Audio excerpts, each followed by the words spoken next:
Поголема транспарентност, ажурност и почитување на процедурата при распределбата на европските пари за земјоделството побараа представниците од Европската унија на денешната завршна конференција од проектот за јакнење на Македонската платежна агенција.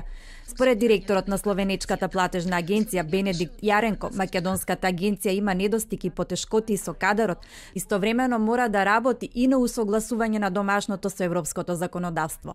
Можда би требало појачат. Треба да се зајакнат функциите, да се зголеми бројот на вработените и во сите агенции, не само во платежните.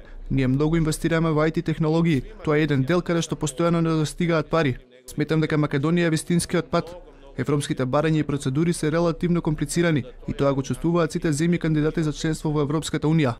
Директорот на Македонската агенција за финансиска поддршка на земјоделството и руралниот развој Никола Бабовски вели дека е во исчекување на извештајот од Брисел за досегашната работа на агенцијата. Ревизијата треба да покаже колкава е искористеноста на ИПАРД средствата, но и дали се почитува процедурата при распределбата.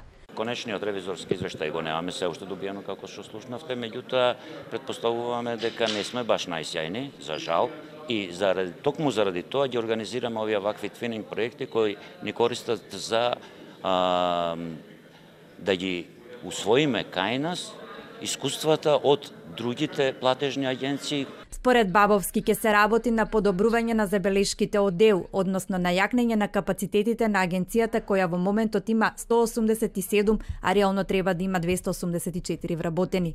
Официјалните бројки покажуваат дека искористеноста на ИПАРД парите наменети за земјоделството е поразителна.